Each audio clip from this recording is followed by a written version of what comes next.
apalagi yang namanya OSS panganan opo kan gitu. 5 menit NIB akan jadi. Walaupun hari ini belum. Nah, ini menjadi PR kita bersama. Nah, kemarin Bu Lita juga tidak menyampaikan kepada kita. Mas Erwan juga tidak kan gitu. Oh, ternyata ini dibutuhkan. Ini Mas Erwan harus teriak-teriak ini. Iya.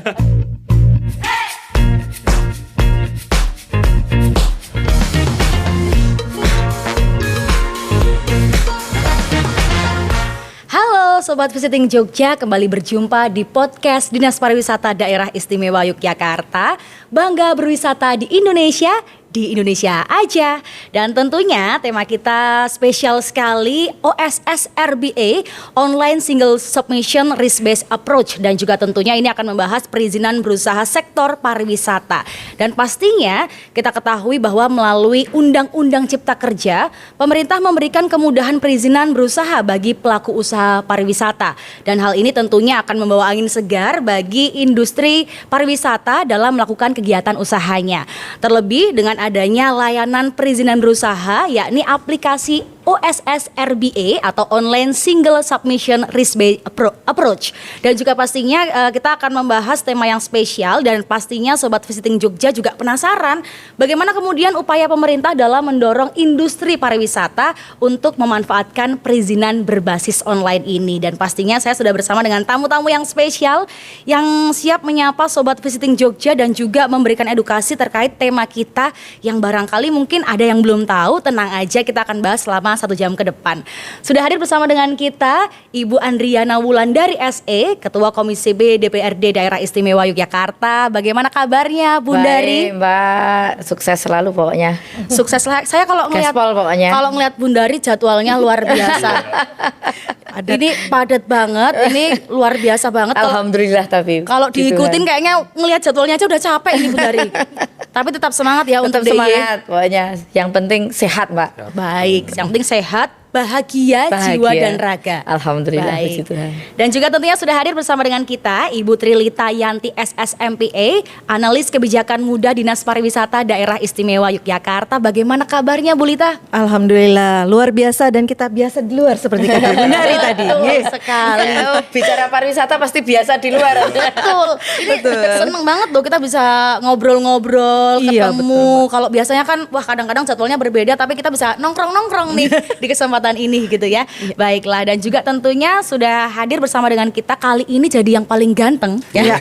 Satu-satunya narasumber kita Bapak Erwan Sakti NTCCA, Ketua DPD Perkumpulan Auditor Usaha Pariwisata Indonesia atau Papindo Daerah Istimewa Yogyakarta. Bagaimana kabarnya Pak Erwan? Selamat sore, alhamdulillah kabar baik semuanya, Bunda, Mbak Lita dan Mbak yang cantik. Terima kasih. Senang sekali saya Wijil bisa bertemu dengan tamu-tamu saya yang luar biasa. Ini kita ngobrolnya antara santai aja, karena saya sudah menyuguhkan juga ini ada wedang-wedang yang boleh diseruput nanti kalau misalnya mungkin karena 1 jam kan lumayan panjang ya, jadi boleh sambil ngunjuk-ngunjuk, monggo.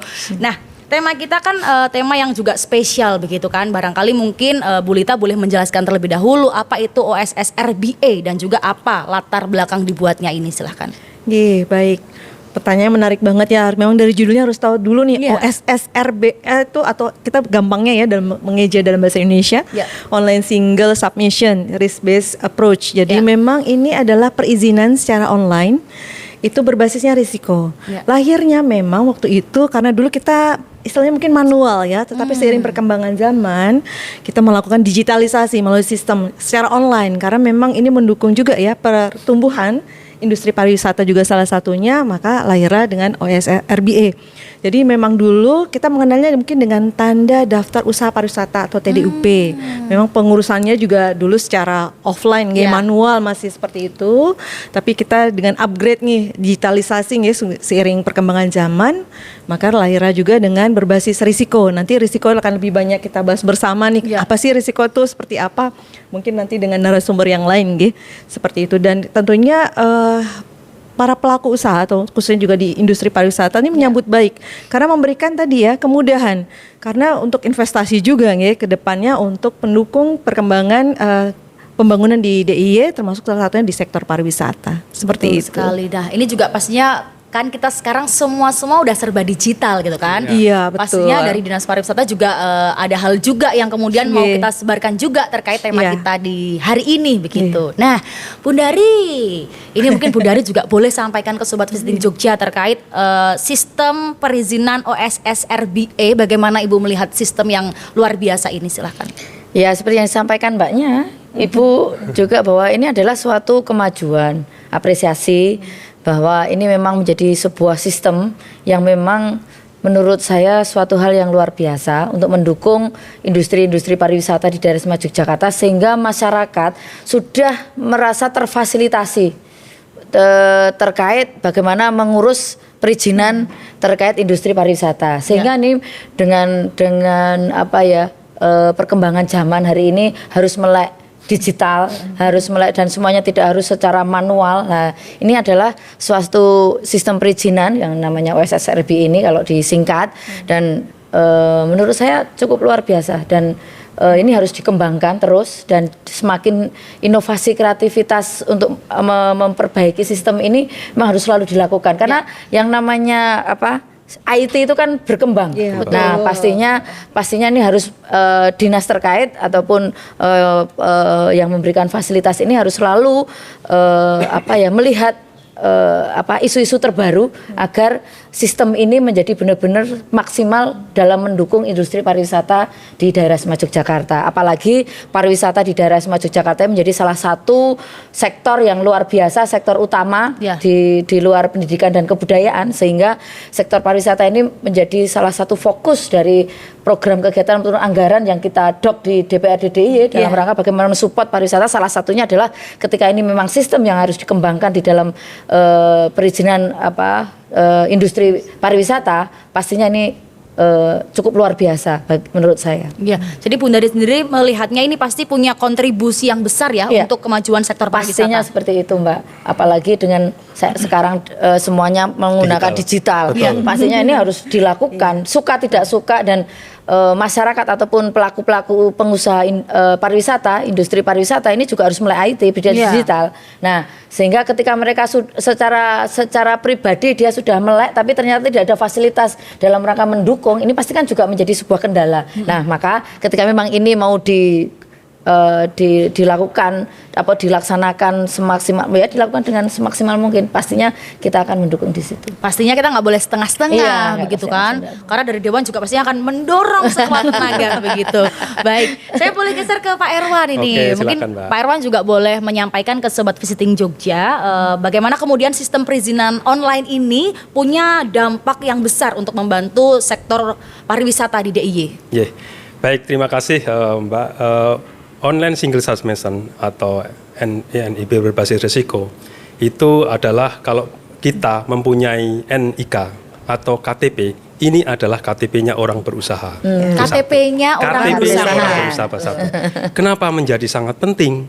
Bayangkan kalau seseorang tidak mempunyai KTP, dia tidak bisa diakui dimanapun, di NKRI, itu fungsinya.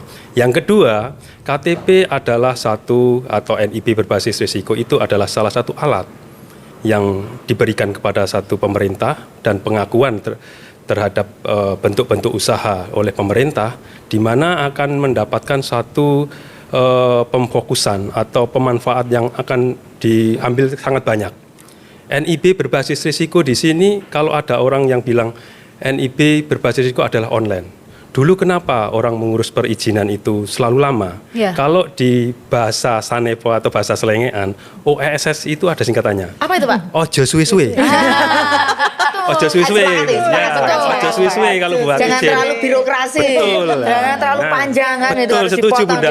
Setuju. Udah poin aja pokoknya gitu ya. Ojo suwe-suwe. Nah, nanti di NIB berbasis risiko itu, sistemnya itu adalah end-to-end. End-to-end. Nah, end-to-end itu begini, Mbak. Artinya kita dulu di zaman ngurus birokrasi itu sangat susah, berbelit-belit, waktunya berputar-putar. Kita itu selesai di dalam 5 menit itu selesai. Nah, 5 menit selesai loh ngurus NIB ini. Namun ada catatannya, karena NIB berbasis risiko yang akan dilihat, pemfokusan risiko. Jadi setiap orang usaha itu mempunyai risiko. Nah, kalau membayangkan risiko negatif, tentu tidak. Risiko itu ada 2, negatif dan positif. Ya. Nah, berbasis risiko itu sudah menjadikan 4 klaster. Risiko rendah, menengah tinggi dan tinggi. Dan di dalam 4 klaster itu sudah ada tupoksi dan tanggung jawabnya masing-masing. Nah, kami ini yang ada di tim audit. Nah, semua kegiatan usaha yang berhubungan dengan masyarakat itu harus diaudit. Jadi membayangkan kalau audit itu uang, tentunya tidak. Kayaknya serem gitu loh, iya, Mbak Wiji. serem nggak? Ya. Iya kan serem ini mau diaudit Udah takut dulu gitu kan. Padahal Iya, tidak. betul, Audit padahal itu tidak. fungsinya untuk mencocokkan kesesuaiannya. Nah, di NIB berbasis risiko adalah pondasi utama untuk memberikan suatu kepastian, pencocokan yang harus diimplementasikan untuk memberikan fasilitas terhadap masyarakat. Kan contoh gini ya. Di sektor pariwisata itu banyak untuk pelayanan masyarakat. Ya. Sektor pariwisata itu menjual ada 3 segmen. 1 itu produk, pelayanan, sama pengelolaan. Nah, di dalam hal itu kita harus mencocokkan bagaimana sudah berbasis risiko atau belum. Kira-kira seperti itu dulu. Iya. Dan ini juga perizinan berusaha ini juga untuk semua usaha ya tanpa Semua terkecuali usaha, ya. gitu kan. Semua usaha. betul. Kan kadang-kadang merasa aduh usahaku masih kecil-kecilan nih kayaknya nggak perlu deh Oh, ya kan atau kayak masih belum terlalu besar, Ya, nggak ada investornya masih diri Ya, sendiri ya. padahal itu kan juga termasuk kan. Semua termasuk. Jadi tadi 4 klaster, Mbak.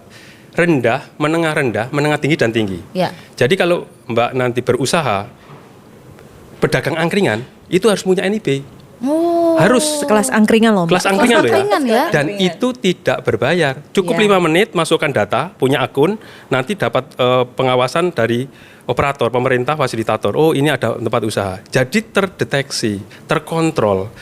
Kemasyarakatan, kemakmuran itu akan terdeteksi, terlihat dengan terdaftarnya orang-orang yang sudah berusaha dengan NIB berbasis risiko itu ya. Ya. Kalau dulu namanya NIB saja. Ya. Nah, sekarang berbasis risiko meningkat karena risiko itu di situ penerapannya itu K3L. K3L. Kesehatan, keselamatan, kelestarian lingkungan.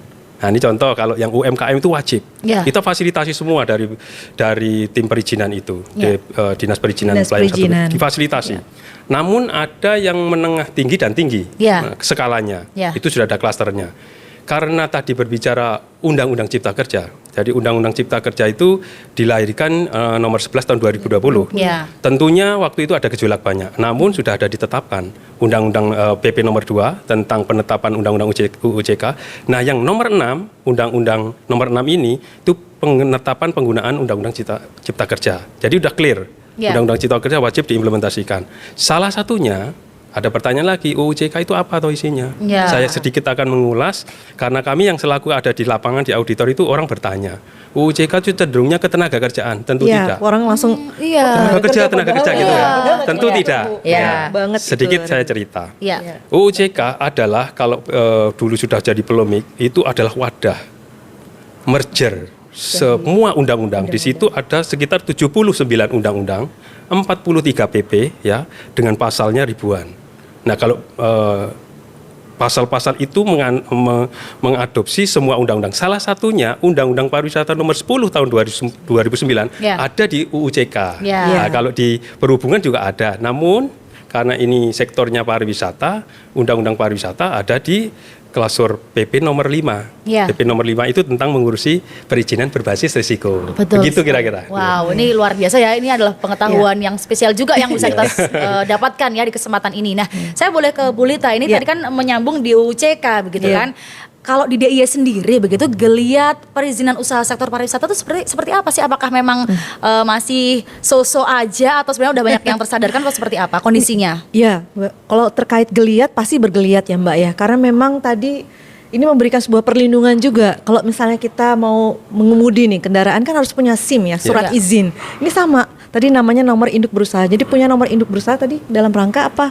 Yang melindungi juga sebenarnya bahwa diakui oleh pemerintah usahanya ada. Nanti jika ada pembinaan sebagainya juga akan mendapat fasilitasi seperti itu. Kemudian untuk perizinan sebenarnya ini lebih kita kolaborasi ya Mbak ya. Untuk ada kita dinas perizinan, dinas penanaman modal dan pelayanan satu atap di DPM PTSP, DIY memang agak panjang nih namanya. Iya, itu melayani tadi salah satunya untuk perizinan. Jadi teman-teman pelaku usaha nggak usah khawatir, masyarakat yang memang belum tahu tapi kepo nih misalnya, monggo datanglah ke dinas perizinan yang ada di kabupaten kota juga. Karena tadi disampaikan Pak Erwan ada risiko nggih, ada 4 tadi kelasnya. Ya, klaster. Ya, rendah, menengah tinggi dan tinggi. Ini juga ada kewenangannya Mbak yang mengikuti. Jadi nanti yang kami mungkin di provinsi, yang di DIY, kita akan di levelnya menengah tinggi. Itu ada usaha apa saja, misalnya bisa kita sebutkan nggih, misalnya di hotel, kemudian resto ya Pak Erwan, dari kemudian ada jasa boga itu juga masuk di kami, spa. Memang nanti bisa kita diskusikan lebih lanjut sih kenapa itu disebut di menengah tinggi juga. Kemudian dengan adanya fasilitasi dan pelayanan tadi di DPM PTSP baik di provinsi maupun di kabupaten kota, ini masyarakat juga udah mulai tadi tersadarkan juga. Kemudian kami juga menjemput bola, tidak hanya kita duduk di instansi masing-masing tidak, tapi kami juga melakukan sosialisasi. Termasuk ini juga. Iya, termasuk ini melalui podcast, kemudian juga didukung oleh legislatif, DPRD DIY dan kabupaten kota. Jadi mungkin masyarakat yang mungkin belum tahu nih, jadi harus seperti itu ya. Manfaatnya sebenarnya nanti ya mereka juga yang merasakan, pelaku sendiri. Jadi inilah fungsi kami yang di pemerintahan yang melakukan regulasi tadi, regulatornya. Kemudian ada fasilitator juga. Nah, itu yang kita sampaikan ke teman-teman pelaku. Oke. Nah, ini kan yang terjadi di lapangan juga, mungkin di DIY Bu Ndari mungkin juga boleh mengomentari atau juga menyampaikan. Kalau Bu Ndari ini kan kepanjangan suara rakyat, kan? Barangkali lidah, mungkin penyambung lidah.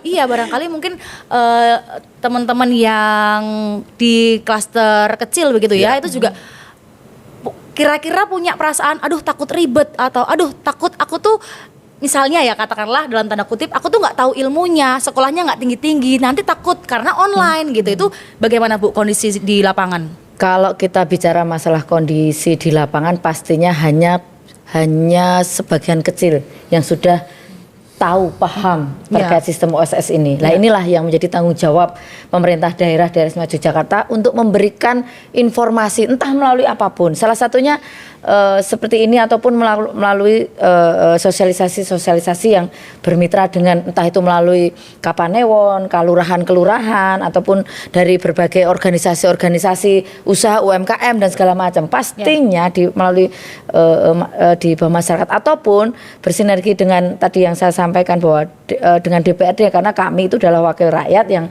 notabene selalu berhadapan dengan masyarakat. Ketika kita bicara bertemu dengan pelaku-pelaku usaha, entah itu bukan hanya pariwisata ya, tapi pelaku usaha apapun, ketika mengurus NIB dan segala macam, pastinya ketika sudah ada sistem yang namanya OSS RBIN ini kan kita bisa memberikan informasi juga, sosialisasi. Nah, hari ini kalau dilihat di lapangan, belum banyak yang tahu terkait tadi sampai angkringan harus tahu, harus punya NIB. Betul. Yang taunya masyarakat tuh kan taunya saiki dodol oleh piro sesuk nggo mangan sesuk. Nah, kan gitu. Tidak bicara masalah ngapain nggo perizinan. Nanti kalau perizinan kok kena pajak. Nah, kenapa dan segala macam itu. Dan harus bayar mahal. Nah, ini kan yang selama ini masyarakat belum paham semuanya. Saya bilang belum paham semuanya. Betul. Tapi memang sebagian banyak yang notabene punya punya keinginan ataupun niat, pasti mereka ingin cari tahu. Entah itu melalui gadget, entah itu melalui media sosial dimanapun ataupun melalui HP ataupun mana, pasti mereka akan cari dan akan tahu. Mengurus perizinan itu seperti apa, pasti akan keluar. Betul. Tapi kalau masyarakat yang penting saya punya usaha untuk makan, yang penting saya laris dibeli setiap hari kan gitu. Tidak bicara masalah apa itu NIB, apa itu PIRT ataupun itu merek apa dan segala. Kalau kita bicara UMKM, pasti tidak akan sampai itu. Apalagi yang namanya OSS, panganan opo, kan gitu. Lah, ojo ya kok kita bicara masalah ojo suwe-suwe. Lah wong OSS RBA itu apa saja nggak tahu, panganan opo kuwi, klepon opo-opo ya telok dikei. Nah, ini kan butuh pemerintah hadir di tengah-tengah mereka. Kalau memang benar, kalau saya lihat bahwa sistem ini luar biasa untuk mendukung sektor industri pariwisata hari ini, pastinya hari ini kita lihat bersama banyak sekali perkembangan destinasi wisata yang ada di daerah Istimewa Yogyakarta. Di pelosok-pelosok, bahkan sekarang masuk ke kelurahan itu selalu karena dengan adanya dorongan dari pemerintah daerah untuk adanya desa wisata, desa planner, desa budaya dan desa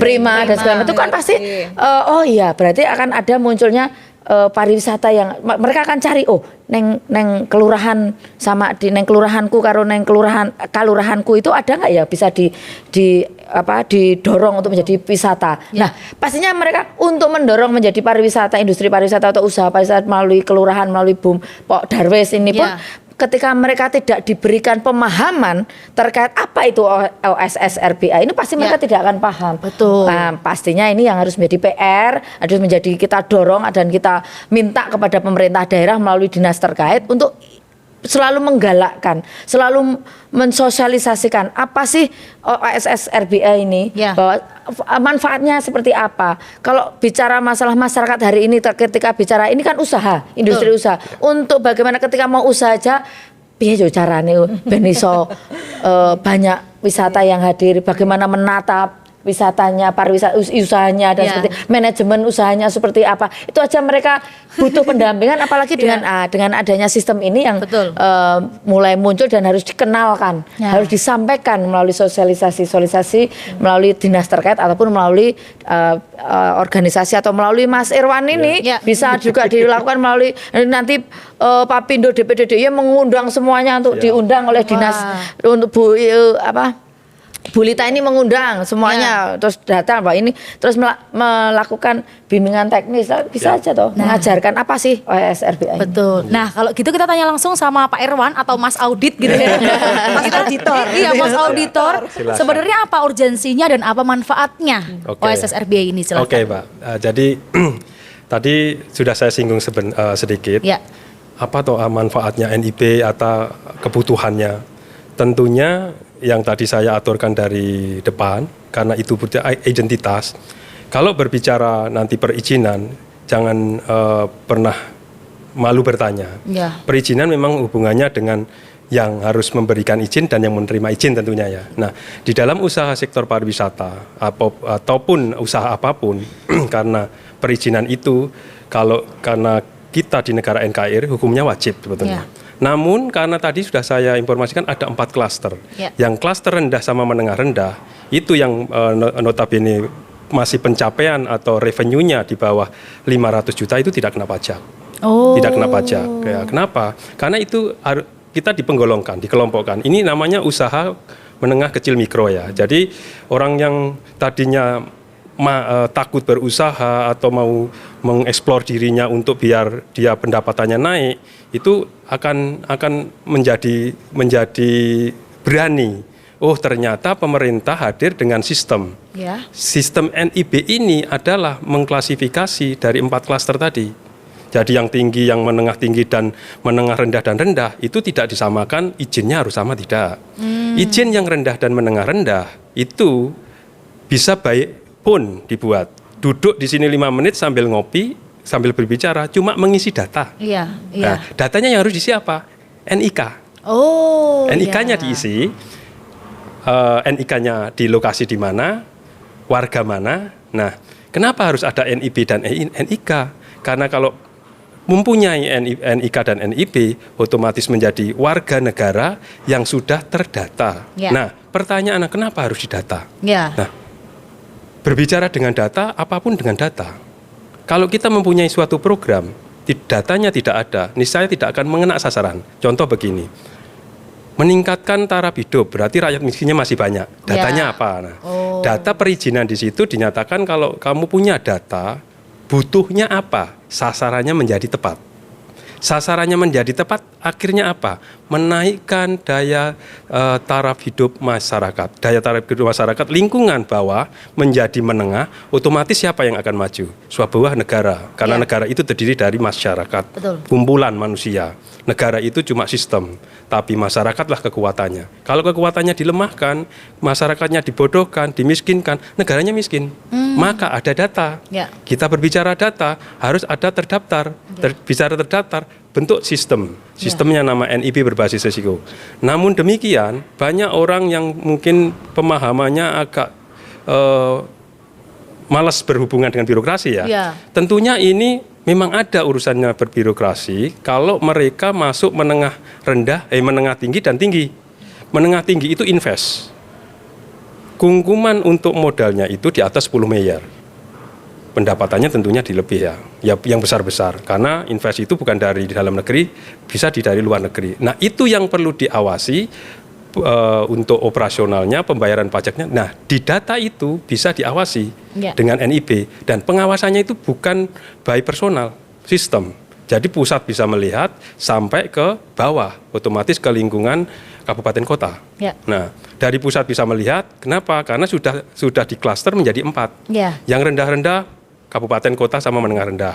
Yang menengah tinggi agak berat provinsi, karena menengah tinggi itu kungkumannya sudah di atas termasuk modal yang tinggi.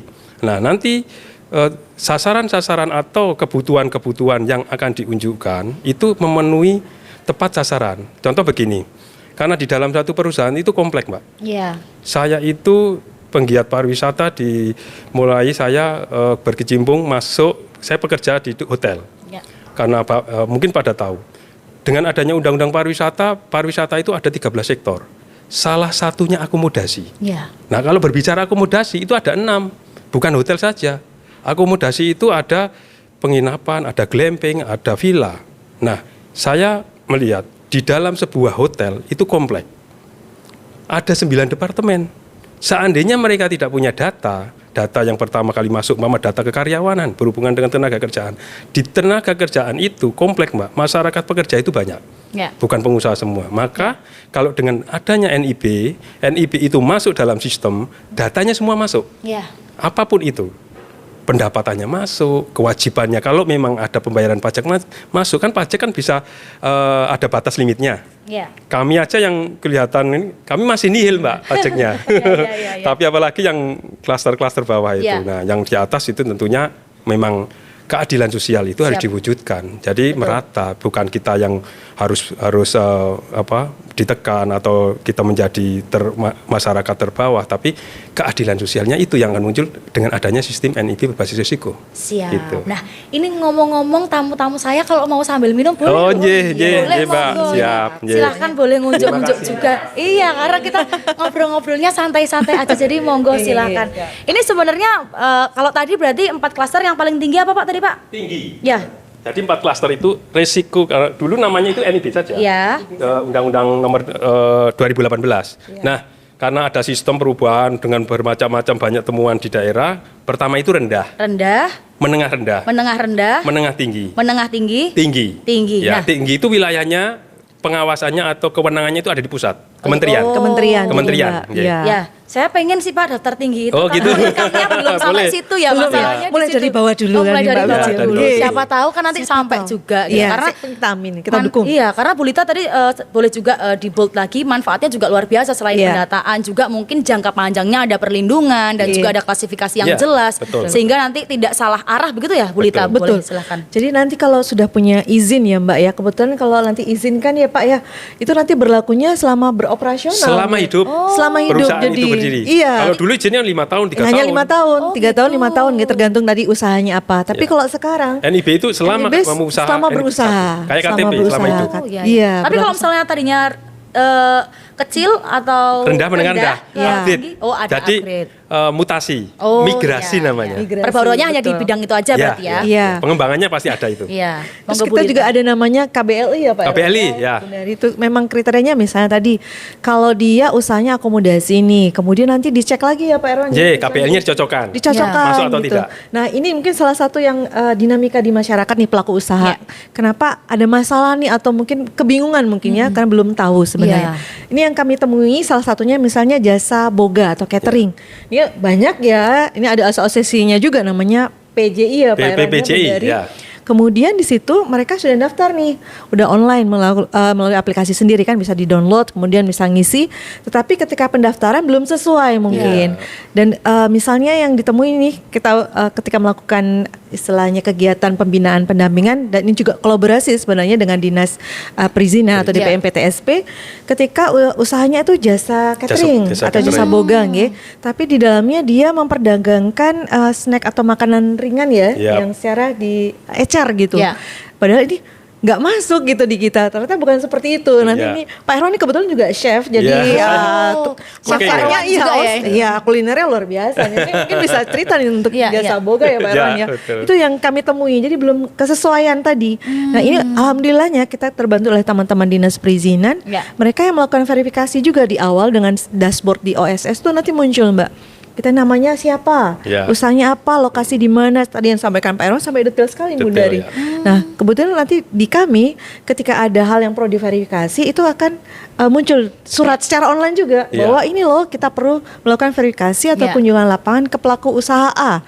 Yuk kita bareng-bareng, kita jemput bola itu sama teman-teman dinas perizinan juga. Seperti itu. Dan memang kita perbaiki. Artinya mungkin karena memang ketidaktahuan tadi, kemudian ini juga peran kami melakukan sosialisasi, melakukan jemput bola juga. Ini meluruskan kembali KBLI-nya yang tepat seperti apa. Oke, gitu. Nah ini kan kita udah mengenal ya, sedikit mengenal, terus juga udah mulai tahu manfaatnya apa. Mungkin Bundari juga boleh menyampaikan mungkin arahan, masukan Dewan untuk masyarakat dan juga untuk pemerintah tentunya selaku yang menjalankan sistem ini seperti apa, Bundari silakan.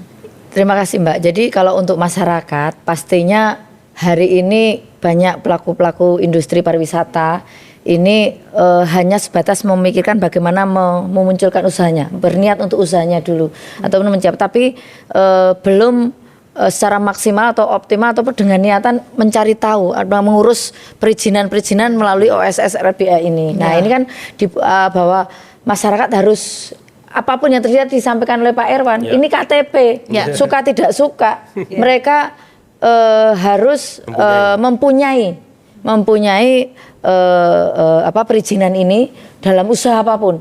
Kalau kita hari ini bicara masalah sektor pariwisata, pastinya semua yang berurusan dengan industri pariwisata nanti dinas terkait ini juga menyambung sekaligus pemerintah harus entah itu mengeluarkan SE atau surat edaran atau suatu himbauan ataupun pemberitahuan untuk wajib hukumnya kepada semua pelaku-pelaku pariwisata di industri pariwisata di daerah istimewa Yogyakarta. Nah, kalau kita bicara masalah pemerintah, bagaimana pemerintah ya tadi bahwa yang pertama pastinya mengoptimalkan sistem ini dengan sosialisasi yang harus selalu dilakukan terus-menerus kepada masyarakat ataupun pelaku-pelaku industri bisa bekerja sama dengan organisasinya, bisa bekerja dengan birokrasi pemerintahan dari bupati sampai RT, terus nanti melalui Pok Darwes ataupun melalui kelurahan-kelurahan ataupun melalui organisasi-organisasi ataupun dimanapun yang bisa dilakukan melalui kegiatan-kegiatan itu. Ya, yang selanjutnya pastinya selalu meningkatkan tadi OSS ini, RBI ini untuk ditingkatkan kan ini sebuah sistem harus selalu terbarukan. Nah, dan selalu berkomunikasi dengan pelaku-pelaku seperti apa kekurangannya, selalu dievaluasi dan dimonitoring sistem ini seperti apa karena yang namanya sistem ini selalu ada perkembangan setiap saat, setiap detik ada perkembangan dinamika yang ada di wilayah. Nah, mungkin itu Mbak. Jadi pastinya kalau sistemnya ini menurut saya sungguh luar biasa. Kalau kemarin saya catat yang pasti bagaimana mengoptimalkan dan memperluas jaringan sosialisasi tadi kepada para pelaku usaha pariwisata dengan penerapan sistem OSS RBI ini di DIY. Terus yang kedua lebih mengoptimalkan kinerja. Maaf ya, belum tentu dinas juga anggotanya ataupun teman-temannya juga melek terhadap OSS ini. Ya mereka di BIMTEK dulu tuh mau mengajarkan lalu mereka tidak paham terkait bagaimana sistem OSS RBI ini pun harus dilakukan. Ini juga harus dilakukan terlebih dahulu sehingga fasilitas layanan bantuan ini kan layanan bantuan OSS RBI ini kepada para pelaku pariwisata. Nah, ini harus dilakukan bimbingan, harus dilakukan terkait penggunaan sistem OSS sehingga para pelaku usaha pariwisata itu mendapatkan pelayanan yang efektif dan juga efisien. Itu kan ini yang utama, Pak Erwan. Dan yang ketiga, lebih mengoptimalkan strategi yang akan dihadapi ke depan guna meningkatkan penerapan sistem OSS RBI ini di DIY. Seperti apa strateginya? Tidak hanya sebatas disosialisasikan, tapi ada strategi sehingga masyarakat juga merasa tertarik, merasa terpanggil untuk bagaimana menggunakan OSS ini. Oh ternyata mudah toh, oh ternyata tidak ada biayanya toh, ataupun yang ternyata namanya ribet, gitu tidak ribet dan segala macam. Yang menurut saya yang terakhir saran saya yaitu lebih mengoptimalkan monitoring dan evaluasi secara rutin, karena itu tadi yang namanya sistem harus selalu dievaluasi, selalu dimonitoring terkait dalam rangka meningkatkan penerapan sistem OSS RBI ini di daerah Istimewa Yogyakarta. Betul. Mungkin itu. Setuju. Betul. Nah, ini juga jadi menarik tentu saja. Saya boleh ke Pak Erwan ini. Kan tadi disampaikan bahwa ini KTP-nya orang berusaha. Berarti kan sebenarnya ini kewajiban ya, hak dan kewajiban ya. Masyarakat yang berusaha. Tadi juga udah disampaikan ada klaster-klasternya juga. Kemudian dari keempat itu syarat-syaratnya jika mungkin ingin bergabung begitu ya, atau harus bergabung lebih tepatnya, yang harus dipersiapkan apakah tadi NIK ataukah hanya NIK saja, ataukah harus foto pakai KTP atau bagaimana, dan kemudian apakah aplikasinya apa atau websitenya apa, silahkan. Oh baik, terima kasih. Jadi kenapa saya berbicara cukup 5 menit NIB akan jadi yang rendah dan menengah rendah. Jadi simple Pak. Websitenya untuk OSS NIB berbasis risiko itu adalah oss.go.id. Simple. Biasanya begini, kalau sekarang dunia digital, dunia dalam genggaman itu setuju itu, karena apapun bisa dilihat. Betul. Tinggal mengetik oss.go.id, dia akan muncul dashboard OSS. Yang perlu dilakukan teman-teman para calon pengusaha atau yang pengusaha yang belum dapat punya NIB, satu harus mempunyai KTP, karena dia memasukkan NIK. NIK itu wajib. Kalau tidak punya NIK, berarti tidak bisa buat NIB. Itu sudah saya pastikan, karena kewajibannya NIK dulu. Setelah itu dia akan memasukkan data diri kan, NIK. Walaupun sudah mempunyai NIK, dia bisa dilihat, tapi dia akan mengetik dengan setelah .co.id dibuka, dashboardnya muncul, masukkan NIK, terus kita harus buat akun. Akun diri kita untuk nanti sebagai passwordnya, sebagai jalan menuju ke rumahnya OSS itu. Kalau nggak punya akun, otomatis nggak bisa dong. Dan harus diingat ya itu harus akun diingat. itu yang karena user passwordnya jangan lupa. Seumur hidup juga ya. Seumur hidup, Betul. seumur hidup. Katakan ke sana kenapa kok seumur hidup? Karena KTP sekarang berlaku seumur hidup. Orang usaha pengen berlaku 1 tahun, 2 tahun tentunya tidak. Karena hidup ya kalau bisa diperpanjang kenapa enggak? Kalau mau memang jatahnya 2 tahun ya itu ya sudah dijatah. Tapi kalau kita bisa memperpanjang dengan kita memberikan fasilitas hidup, nutrisi, otomatis kesehatan naik. Nah, dari mana itu? Kalau kita mau menuju ke situ, tentunya kita punya modal. Atau kita bekerja atau kita berusaha tentunya. Nah, di dalam tadi pembuatan NIB, NIK, terus nanti data diri, buat akun itu nggak bayar kok. Kalau KTP tentunya saja sudah punya lah gitu loh. Kalau orang lahir punya KTP ada di C1-nya itu, walaupun belum muncul KTP-nya, tapi nomor KTP-nya sudah. Kalau sudah punya NIK-nya muncul. Orang lahir itu ada di C1. C1 itu kartu keluarga itu. Memang anak saya kasih KTP umur 17, tapi dia sudah punya nomor KTP. Sudah ada NIK-nya juga. Kira-kira seperti itu ya. Berarti Ya. apa? Karena tadi saya mengatur negara itu adalah masyarakat, berarti satu kepedulian. Cara membuatnya NIK tentunya masuk ke halaman dulu ya, halaman OSS itu, terus nanti data diri, akun, itu dulu cukup. Jadilah namanya, kita nanti akan diberi namanya hak akses. Hak akses itu hak yang diberikan oleh lembaga yang berwenang, Dinas Pelayanan Modal Satu Pintu yang Terpadu ini, diberikan sama yang membuka itu. Namamu siapa komplit, kamu tinggal di mana, terus kamu bla bla bla gitu datanya itu, nanti diberi hak akses. Hak akses itu tadi akunnya itu harus ada password. Passwordnya monggo dibuat sendiri. Nah, terus orang bertanya, passwordnya lupa gimana ini? Mudah saja, riset. Yang penting NIK-nya nggak lupa kan? Betul. NIK kan tahu NIK semua. soalnya kuncinya ya. Kuncinya NIK. Terus nanti di situ ada namanya fitur. Ya, nanti kalau saya biasa ngisi kegiatan itu, saya biasa bantu UMKM. Kemarin kita ada 25 pendampingan di UMKM tapi di Dinas Koperasi. Ya, desa-desa itu. Nah, kami bantu. Kami duduk bersama begini, Ibu bawa HP, bawa, semua bawa. Nah, nanti kayak mari kita buatkan izin. Oh, ternyata seperti ini izinnya, cuma ketik-ketik nama NIK masukkan selesai. Menggunakan gadget ya. Menggunakan gadget. HP masing-masing. Dan mereka punya. Artinya kalau sudah punya, apa yang akan mereka banggakan? Kalau sudah punya identitas, itu orang itu bukan kalau kasarnya bisa diketahui lah. Erwan. Nama kalau saya potongannya kayak gini namanya Erwan. Nah, identitas itu seperti itulah. Jadi di dalam suatu identitas itu manfaatnya mungkin semua pada tahu lah. Ya. Nah, jadi NIK halaman gadget itu bikin akun udah selesai itu saja. Oke. Nah, namun kalau yang menengah tinggi dan tinggi ada kewajiban perizinan yang dipenuhin. Oh ya. Contoh begini, kalau yang UMKM itu izinnya cuma itu KTP sama akun aja. Ya. Mau usaha gorengan, mau usaha apa, dan di situ sudah dicantumkan sertifikat halalnya. Oh. Namanya asesmen mandiri. Ya, Nah, ya. nanti dia akan dicek pengecekannya sesuai tupoksinya. Ya. Kalau dari Dinas Pariwisata atau kepariwisataan, pariwisata bisa dilihat, Mbak. Jadi di Undang-Undang Pariwisata nomor 10 itu subsektornya ada 13, dibagi lagi menjadi 62 sektor. 62 sektor. Terus di dalam perizinannya itu dibagi 104. Klaster 104 itu termasuk yang 4 tadi, yang rendah, menengah, tinggi. Ya. Nah, nanti yang kelompok yang paling banyak itu yang rendah dan menengah rendah. Ya. Ada sekitar 58.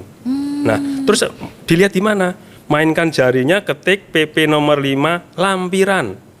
Di situ tidak susah. Ya. Akhirnya akan muncul sebuah daftar kewenangan dan KBLI.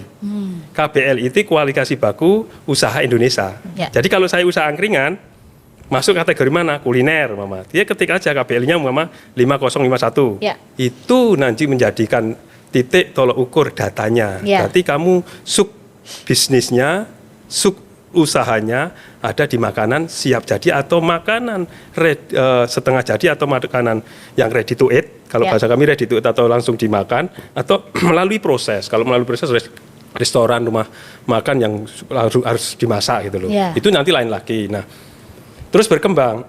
Kalau yang udah UMKM tadi data sudah masuk, NIK sudah masuk, sudah jadi ya. Ya. Sudah artinya mereka sudah resmi kalau mereka Ya. sebagai pengusaha. Nah, terus manfaatnya NIB itu satu, kalau suatu program pemerintah yang akan diberikan, yang tadi saya dari awal, sasarannya tepat. Ya. Betul. Setuju Mbak Ten? Betul. Nah, contoh begini. efektif, efisien Efektif, tadi ya. efektif dan efisien. Ya. End to end, selesai dan tidak ya orang bicara bocor dan bocor itu masalah manusiawi. Ya. Tapi kalau end to end, kamu kasih ini selesai sudah. Ya, Nah, siap. Manfaatnya itu. Ya, siap. Jadi memang kalau tadi Pak Erwan sampaikan juga bahwa memang cara pengisiannya mudah Mudah, gitu ya. ya. Makanya 5 menit aja langsung 5 menit jadi. Kalau nggak percaya nanti gitu. kita praktekkan. Oh, Mau siapa iya. buka usaha. Nanti di Mbak- belakang layar ya, Oh Pak. iya, Praktekkan iya. ya, Pak Langsung ya. praktek loh. Betul. Sampai 5 menit. 5 menit Betul. aja. Yang penting punya NIK loh ya. Kalau nggak Betul. punya NIK nggak bisa masuk. Iya, dan juga Bu Lita juga tentu saja pasti ada pendampingannya juga ya. Iya. Kalau Iya, misalnya ada betul. pengisiannya yang mungkin bingung itu juga Iya. bisa juga begitu. Iya. Tapi juga yang membuat saya penasaran Bu, apa yang membedakan kemudian OSS RBA ini dengan perizinan sebelumnya selain Oke. online itu? Mungkin Bu Iya. Lita boleh menyampaikan. Tadi yang disampaikan karena berbasis resiko ya. Ya. Jadi dulu sekarang ya lebih kita yang sekarang aja Ya, deh. ya. Karena Yap. tadi berlakunya sudah seumur hidup. Betul. Risikonya tadi ada yang menengah rendah, dari rendah, menengah rendah, kemudian menengah tinggi dan tinggi. Ini Ya. pasti sudah dipikirkan nih terkait K3L tadi nggak Ya, ada K3L. keselamatan, kesehatan dan Ya. kelestarian lingkungan. Karena kedepannya diharapkan industri pariwisata ini juga berkelanjutan gitu, nggak mandek di situ aja atau stagnan di situ aja. Jadi memang memberikan kemudahan teman-teman. Oh seperti ini ya. Kemudian tadi mungkin dari fasilitasi yang diberikan oleh pemerintah atau mungkin dari swasta atau buat instansi terkait ya terkait pendampingan dan sebagainya. Otomatis jadi lebih tepat sasaran nanti kemudahannya pastinya selalu didampingi, nggak mungkin dibiarkan nih industrinya karena mereka juga berkontribusi terhadap tadi ya pendapatan masyarakat, peningkatan perekonomian, apalagi sektor pariwisata kan menjadi salah satu rodanya Jogja nih. Betul. Pembangunan di kita di daerah Iya. istimewa Yogyakarta. Wow, gitu. ini menarik sekali sih. Harapannya juga pastinya Sobat Visiting Jogja, apalagi yang punya usaha-usaha, Iya. yang sedang menonton podcast ini harus menjadi orang-orang utama juga yang nggak boleh melewatkan OSS RBA ini. Iya. Iya. Nah, betul. Bu Ndari mungkin apa komitmen atau dukungan dari Dewan sendiri terkait OSS RBA ini seperti apa? Pastinya kita akan selalu support ketika memang sistem ini benar-benar tadi yang disampaikan Pak Erwan ini kalau wajib hukumnya dan memang ini menjadi kemudahan bagi masyarakat karena kami sebagai wakil rakyat pastinya mendorong bagaimana pemerintah daerah-daerah Jakarta itu menjadi perwakilan negara hadir di tengah-tengah masyarakat ketika bicara masalah industri pariwisata, bagaimana sistem ini sangat mendukung dan mensupport bagaimana mengurus perizinan yang dengan kemudahan-kemudahannya. Nah, maka dari itu kalau selama ini pastinya kita mensupport program kegiatan yang ada di dinas terkait, baik pariwisata maupun di dinas perizinan, di DPMPTS. Itulah aku kecetet ya, singkatan-singkatannya hurufnya itu. Nah, pastinya kita akan dorong. Nah, namun ketika ini belum, kita kan masih bicara PP ya, Pak Erwan. Betul. Nah, kalau memang ini benar-benar tadi disampaikan oleh Pak Erwan, benar-benar urgent dan benar-benar memang ini menjadi sebuah kebutuhan masyarakat, suatu industri, tidak hanya pariwisata lah, semua industri. Kalau memang ini, lah kan bisa, karena fungsi kami di DPRD itu kan ada 3. Yang pertama adalah membuat peraturan daerah ataupun payung hukum. Nah, untuk memayungi hukum agar sistem ini atau menggunakan sistem perizinan OSS ini terrealisasi dengan baik dan juga nanti urusannya bagaimana realisasi program kegiatan dan di urusannya yang kedua adalah kami dalam hal penganggaran pastinya kan harus ada payung hukumnya dulu. Maka dari kami akan menganggarkan dan nanti tidak akan ada sesuatu permasalahan di kemudian hari sehingga walaupun hari ini belum. Nah, ini menjadi PR kita bersama. Nah, kemarin Bu Lita juga tidak menyampaikan kepada kita. Mas Erwan juga tidak kan gitu. Tidak selama ini mereka baru fokus bagaimana mengembangkan pariwisata. Mau bagaimana memajukan pariwisata, tapi sistem dalam hal ternyata harus izin toh, ternyata harus seperti ini toh. Nah kan itu kan harus, yang pertama adalah tadi bagaimana mendukung sosialisasi, pastinya dibutuhkan anggaran untuk sosialisasi. Bu Lita harus menyampaikan kepada kami, Mbak dari ini loh, ada kita butuh sosialisasi kepada pelaku usaha selama 1 tahun ada berapa paket, anggarannya segini. Nah tolong dikawal, pastinya kami kawal dok di dalam anggaran. Karena memang urusannya dengan kami. Ketika selama ini yang saya dengar di kan baru pengembangan dan pemajuan, tapi dalam hal urusan perizinan selama ini keluh kesah ya ada bahwa males lah Bu, males lah Mbak dari kan gitu, ribet kan gitu. Ternyata ini karena kurang optimalnya, kurang maksimalnya sosialisasi terkait sistem yang luar biasa ini. Padahal gampang ya Bu. Padahal sangat gampang. Yang kedua tadi ya payung hukum pasti akan kita menjadi inisiatif atau menjadi inisiatif eksekutif atau dalam hari ini pemerintah daerah untuk mengajukan melalui DPRD untuk menjadikan sebuah payung hukum ataupun menjadi inisiatif kami Komisi B untuk karena ini mitra kami juga di dalam pariwisata dan juga perizinan ini. Nah, maka ini kan menjadi inisiatif, ada 2 hal, bisa melalui eksekutif dan legislatif. Itu yang pertama. Yang kedua pastinya penganggaran. Ketika sudah ada ternyata ini dibutuhkan. Ini Mas Erwan harus teriak-teriak ini. Harus teriak-teriak. Kalau teriak-teriaknya hanya bisik-bisik kita diem aja. Karena anggaran kita terbatas. Saya tahu bahwa anggaran di DI ini masih terbatas. PAD kita belum bisa maksimal. Tapi kan harus ada hanya berapa minimal ada. Berapa sih pelaku? Baru mampu 10 ya sudah 10. Baru mampu 20. Baru mampu 5 ya enggak masalah. Yang penting itu ada berjalan. Nah, ini kan harus ada sinergi. Tidak mungkin Bu Lita ini hanya bekerja sendiri. Pastinya butuh kolaborasi, butuh sinergi dengan semua stakeholder termasuk Mas Erwan. Bu Lita ini harus selalu bersinergi.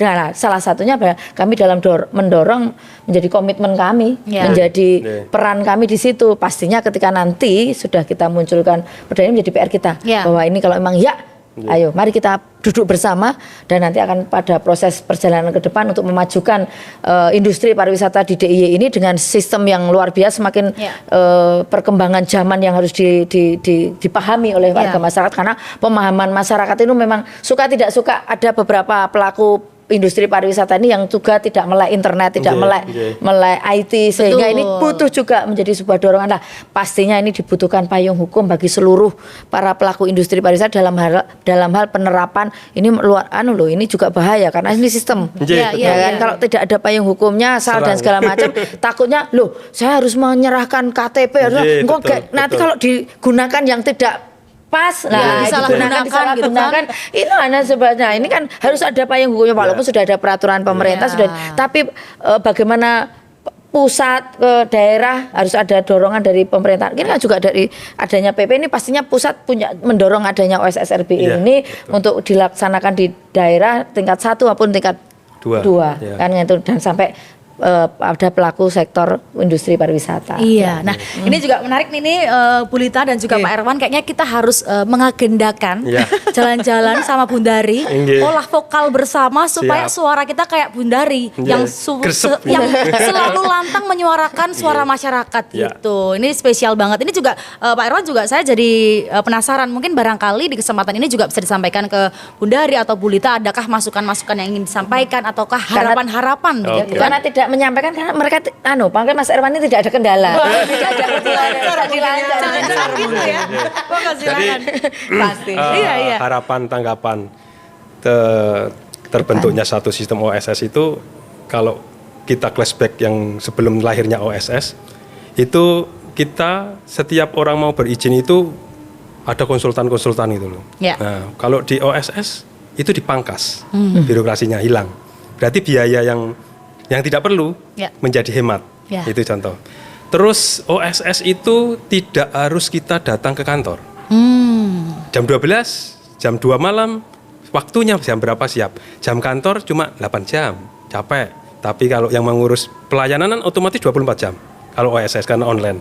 Nah, nanti kalau di dalam prosesnya, kalau yang rendah dan menengah rendah itu tentu gampang lah. Yang menjadi perhatian itu menengah tinggi dan tinggi, karena itu harus mempunyai pemenuhan komitmen. Komitmen itu yang harus dipenuhi. Izin operasionalnya itu sudah dibuat belum atau belum. Tadi sudah singgung, dari perizinan dulu sampai sekarang itu perubahannya sangat banyak kemajuan dan sangat berubah.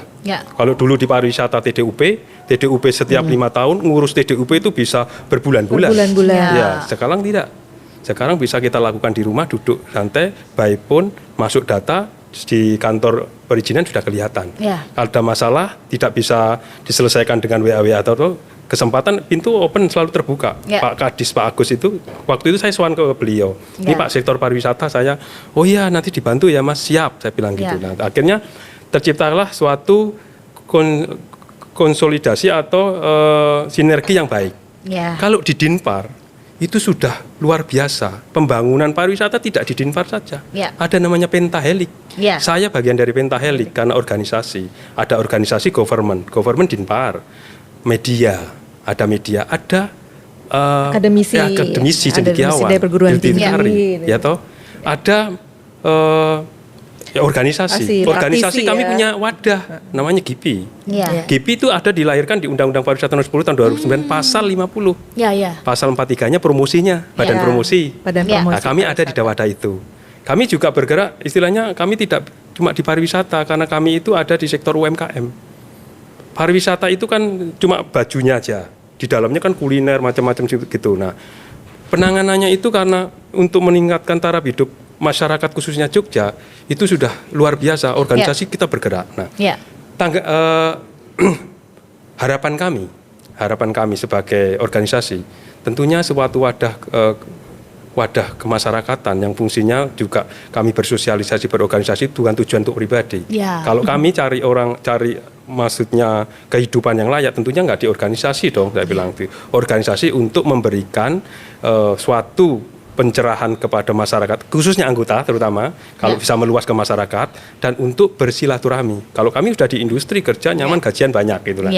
Tapi kamu nggak berpikir seperti itu, karena mau gajiannya banyak. Pasti gitu kayak industri kan. Tapi kalau di organisasi kami banyak banyak sumbangsi. Pemikiran kami yang didapat dari praktisi atau industri pasti akan kami sumbangsihkan ke Dinpar. Saya dari 2017 bersama Dinpar. Lalu di Jawil, sewaktu beliau masih ada di kelembagaan dan industri, saya di pembinaan, saya dampingin beliau, ayo Bun, ayo Mbak Lita, saya kasih, nanti saya pokoknya di Jawil aja lah, terserah mau naik sepeda mau apa, tak sambungkan lidahnya, karena corongnya ada, operatornya ada di pemerintah.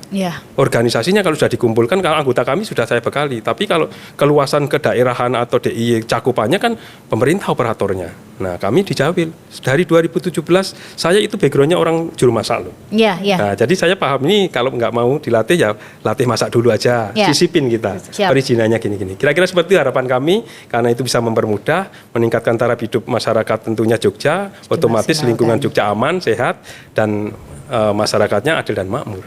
Betul sekali, dan semoga apa yang kita cita-citakan untuk masa depan tentunya Sobat Visiting Jogja yang punya usaha-usaha ini bisa tersampaikan juga. Betul. Jadi untuk Sobat Visiting Jogja juga jangan mau ngono kuwi, ra usah lah gitu. Padahal ternyata penting banget loh buat teman-teman yang punya usaha. Nah ini Bu Lita mungkin apa yang mau disampaikan terkait mungkin optimalisasi ke depannya terkait program ini dan juga harapan dari pemerintah seperti apa, silakan. Oke. Kami berharap memang untuk perizinan ini semakin memberikan kemudahan ya kepada semua pelaku masyarakat nih, usahanya mau di sektor pariwisata maupun di luar sektor pariwisata, atau mungkin malah banyak ini seperti tadi ya Bunda Dari, biar nanti pendapatannya banyak gitu ya.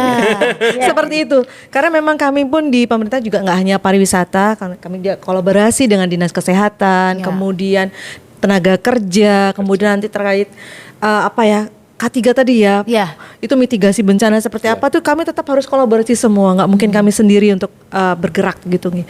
Jadi harapannya memang kepada semua masyarakat nih yang punya usaha, yuk ngurus izinnya bareng-bareng nih, kami sangat terbuka sekali pintunya, baik di Dinas Pariwisata maupun nanti di Dinas Perizinan, dan kita perlu juga dukungan pastinya dari legislatif dan industri serta media serta akademisi pastinya untuk memajukan khususnya pengembangan pariwisata di Daerah Istimewa Yogyakarta. Oke, baik. Dan terakhir ini Bunda Dari, mungkin apa yang mau disampaikan juga tentunya untuk Sobat Visiting Jogja, komitmennya dari Dewan seperti apa boleh disampaikan lagi, dan juga mungkin harapannya untuk Sobat Visiting Jogja supaya langsung sat-sat ayo yuk semua yang punya usaha nggak usah lagi menunda-nunda karena ini manfaatnya banyak untuk kita. Ya, terima kasih Mbak. Jadi gini, yang pertama pastinya DPRD akan support ketika muaranya adalah untuk kesejahteraan masyarakat, memfasilitasi, mempermudah, menjembatani sesuatu hal yang masyarakat itu kan butuh yang mudah. Karena apa? Untuk mencari penghidupan dan mencari usaha dan mencari untuk bagaimana peningkatan ekonomi aja sudah berpikir yang sangat. Tapi dengan difasilitasi kemudahan-kemudahan pastinya masyarakat kita akan, DPRD pasti akan dorong ketika muaranya adalah untuk kemudahan dan untuk menjembatani masyarakat agar usahanya lebih maju, usahanya lebih baik, usahanya lebih laris, usahanya lebihnya menguntungkan dan usahanya berkembang menjadi yang dulunya jutawan menjadi miliarder, triliuner kan gitu. Nah pastinya itu DPRD pasti akan komitmennya di situ bahwa yang pertama ketika memang dibutuhkan payung hukum, mari kita duduk bersama untuk memunculkan payung hukum yang ada di daerah Jogja terkait bagaimana sistem OSS RBA ini untuk memayungi ataupun sistem yang digunakan untuk memfasilitasi para pelaku usaha di daerah Yogyakarta, walau tidak hanya di industri pariwisata tapi di industri-industri yang lain. Yang kedua pastinya di dalam penganggaran, ketika sudah ada payung hukum, ketika ada program kegiatan dan tadi Mas Irwan pasti butuh dukungan. Yang namanya anggaran tidak berupa saya dimasuk ke kantong, tapi bagaimana anggaran untuk melaksanakan kegiatan-kegiatan, mensosialisasikan kepada masyarakat, karena yang paling utama adalah, yang paling harus didorong betul adalah bagaimana mensosialisasikan sistem OSS RBA ini kepada seluruh pelaku usaha di daerah Yogyakarta, tidak hanya pada sektor pariwisata, tapi pada semuanya. Saya itu apa gunanya, manfaatnya apa, kalau punya OSS dengan sistem OSS dengan tidak dengan sistem OSS seperti apa, itu harus disampaikan dengan gamblang kepada masyarakat. Jangan terlalu OSS itu kan kalau dengan kalimat-kalimat seperti itu kan sangat tidak malah kecetet lah kan gitu. Tapi harus dengan bahasa yang bisa dipahami oleh warga masyarakat. Apalagi tadi disampaikan Mas Irwan bahwa dan Bu Lita akhirnya juga butuh OSS gitu, harus sistem seperti itu. Berarti kan bukan kita merendahkan ataupun mengecilkan pelaku usaha di banyak sekarang anak-anak muda yang lulusan S2, S3 justru membuka wisata kuliner yang luar biasa. Nah ini juga harus disupport dengan sistem yang luar biasa seperti ini. Yang ketiga pastinya kami selalu berkomitmen untuk selalu mengawasi masyarakat, tidak harus takut. Para pelaku usaha, industri usaha dimanapun berada di seluruh daerah Yogyakarta jangan pernah takut dengan niatan ataupun harus berani usaha untuk melakukan dan harus mengurus perizinannya, karena izin ini harus ada. Bahkan kemudahan-kemudahan akan diberikan, difasilitasi ketika para pelaku usaha ini punya perizinan yang legal, perizinan yang lengkap. Sehingga ini salah satu dengan perizinan yang lengkap, pasti suka tidak suka ini akan mendukung usaha panjenengan semua. Usaha pasti akan dengan ada fasilitas-fasilitas yang akan didapatkan dengan mempunyai sebuah perizinan. Apalagi dengan sekarang dimudahkan dengan sistem OSS RB yang lebih tidak mengenal waktu, tidak harus saya itu bekerja sampai sore. Kalau mau mengurus perizinan di kantor harus jam kerja, nggak bisa. Ternyata bisa dilakukan dengan di rumah. Nah, ini adalah suatu hal yang cukup luar biasa. Mari kita bersama-sama duduk bersama untuk bagaimana mendiskusikan ini, dan DPRD selalu komitmen untuk mensupport semuanya hal yang muaranya adalah untuk kebaikan dan kesejahteraan masyarakat, khususnya di daerah Yogyakarta. Wah, ini kayaknya 1 jam nggak cukup ya sebenarnya, karena tema kita spesial banget. Terima kasih sekali untuk tamu-tamu saya yang sudah meluangkan waktu. Iya, terima kasih Bu Lita, terima kasih terima kasih Pak Erwan, nih luar biasa. Semoga menjadi edukasi yang spesial juga untuk seluruh sobat visiting Jogja, dan pastinya terima kasih untuk Dinas Pariwisata Daerah Istimewa Yogyakarta, dan pastinya untuk Pusat Desain Industri Nasional Yogyakarta, dan juga Lovis yang membuat kita betah berjam-jam. Lebih dari sejam ini kayaknya untuk ngobrol-ngobrol. Dan pastinya buat kamu sobat visiting Jogja, pergi belanja, belanjanya Pisang Raja. Cakep. Jangan lupa terus ikuti Bangga Berwisata di Indonesia aja. Sampai jumpa.